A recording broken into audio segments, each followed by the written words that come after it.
Olá, tudo bem? Sou o Júlio Zene, sou professor dos cursos de comunicação aqui da FAG, eu sou designer gráfico e eu quero falar um pouquinho sobre a ferramenta chamada Socrative. É uma ferramenta basicamente de questionários online, ela pode ser usada tanto em navegadores quanto por meio de aplicativos. Eu já usava essa ferramenta nas aulas presenciais, né? Mas aí chegou a pandemia em 2020 e eu, como a grande maioria dos professores, enfrentei vários desafios, né? Eu acho que o principal desafio que eu enfrentei, e conversando com colegas, eles compartilham nessa experiência, foi conseguir uma maior interação dos alunos em sala de aula. Porque, por mais que seja meio irônico, os cursos de comunicação, principalmente design gráfico e publicidade, os alunos eles são mais tímidos, eles são um pouco mais fechados e eles eram bastante resistentes a essa interação mais direta durante a aula, com as aulas síncronas, né? E eu tive que buscar algumas alternativas para conseguir fazer esse povo participar mais das aulas. E o Socrative ele veio com uma mão na roda nesse meio, nessa situação. Porque, por mais que seja uma ferramenta simples, é uma ferramenta de questionários. Mas, ao contrário de uma ferramenta como o Google Apresentações ou o Google Formulários, né, que ela funciona da mesma maneira, no Socrative a gente consegue controlar a ordem das respostas, a ordem das perguntas. A gente consegue controlar o fluxo das perguntas. Então, nós, professores, conseguimos travar uma pergunta, todo mundo responde, a gente consegue passar para a próxima, consegue voltar para a pergunta anterior. E isso possibilita, dá para a gente a possibilidade de trabalhar com mais discussão, de estimular a discussão pela turma ou por grupos da turma e coisas assim. E como a gente já estava na aula online, eu acho que essa saída para uma ferramenta online, ela acaba sendo uma saída natural, porque é muito mais fácil, já está todo mundo conectado, não tem muitas das barreiras que a gente pode enfrentar quando a gente vai trabalhar no presencial, às vezes falta de sinal da internet ou está sem bateria no celular. Na aula online já está todo mundo online, né? Na aula virtual todo mundo já está nesse ambiente, então fica muito mais fácil a gente trabalhar com uma ferramenta dessa natureza. E o Socrative, ele é muito bom para isso, porque ele é uma ferramenta simples, mas ela é uma ferramenta que oferece muitas possibilidades.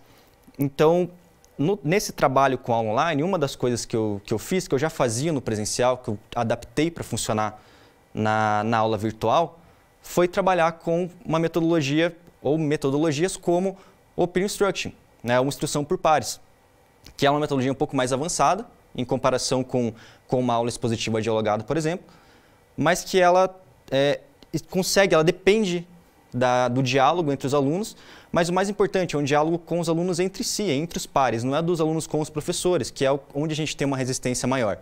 E isso presencialmente já funcionava bem. Quando a gente levou isso para as aulas virtuais, foi uma ótima alternativa para começar a estimular essas interações.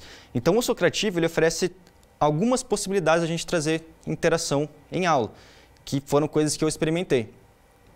Desde um nível mais básico, então quando a gente abre a ferramenta, a gente entra no ambiente de professor da ferramenta, logo na primeira tela, a gente já tem a opção de criar perguntas rápidas, que é com um único clique, a gente cria uma pergunta que pode ser de múltiplas respostas, né, de alternativas, de múltipla escolha, pode ser de verdadeiro ou falso, pode ser de respostas curtas, e é com um clique só aparece o lugar para o aluno responder. Então, a gente coloca essa pergunta na nossa aula, ou a gente lança essa pergunta para os alunos, e o aluno entra lá no Socrative, no ambiente do aluno, e responde.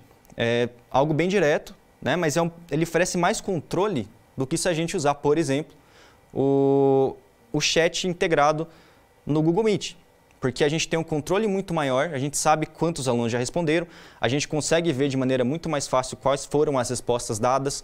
Se é uma questão de revisão, a gente consegue ver o nível de acerto e ter um feeling muito melhor de como que está a turma com relação àquele assunto. E outro ponto bom é que não tem aquela influência, né? Às vezes tem um aluno que participa mais, que é o que está mais inteirado no assunto, que é mais dedicado, aí ele dá uma resposta e todo mundo vai na onda dele. No caso do Socrative, as respostas ficam fechadas ali, os alunos não veem o que os outros responderam, então a gente consegue ter uma resposta um pouco mais honesta. Mas isso é uma interação direta, né, entre os alunos e a gente. Mas a gente também consegue, usando outras metodologias, promover a interação dos alunos entre eles mesmos, como é o caso do Open Instruction, ou de várias outras coisas que a gente pode pensar e inventar aí para aplicar na aula. No caso do Open Instruction, dá um pouquinho mais de trabalho fazer no virtual do que no presencial, porque a gente precisa separar a turma em grupos, né? Vai depender também, claro, do ambiente que a gente está usando para dar aula, mas um ambiente como o Google Meet não tem uma funcionalidade que facilite isso. Mas a gente separa esses alunos, a turma, em grupos diferentes, e usando o Socrative para mediar as questões, qual questão vai ser colocada em qual momento, como todo mundo vai responder ao mesmo tempo, a mesma questão, não tem como um aluno que está mais avançado ou aqueles que são mais apressadinhos responderem e começarem a responder as próximas, porque a gente trava naquela questão. Depois da resposta daquela questão, a gente consegue estimular a discussão, seja entre a turma toda, seja em grupos, como é o caso da instrução por pares. E isso foi da água para o vinho, assim, quando eu apliquei nas minhas turmas, porque eram turmas que não interagiam na aula, ficavam muito fechadas, era muito difícil conseguir trazer esses alunos para a participação em aula. E quando eu apliquei a instrução por pares, usando o Socrative como uma mediação, a discussão entre eles, as discussões entre todos os grupos foram muito boas, muito frutíferas. Coisas que a gente não via, pessoas que eu nem conhecia a voz, porque nunca tinha falado nada, e falou bastante com os colegas, né? Então é um jeito bom da gente conseguir estimular esse tipo de coisa. E aí o Socrative tem, claro, também o uso mais tradicional, né? Afinal de contas ele é uma ferramenta de questionários online. Então a gente pode usar o Socrative para criar testes e provas, seja diagnóstico, seja somativo, então a gente consegue atribuir valor às questões, a gente consegue embaralhar a ordem das perguntas ou das respostas, a gente consegue fazer testes anônimos que os alunos respondem sem precisar colocar o nome.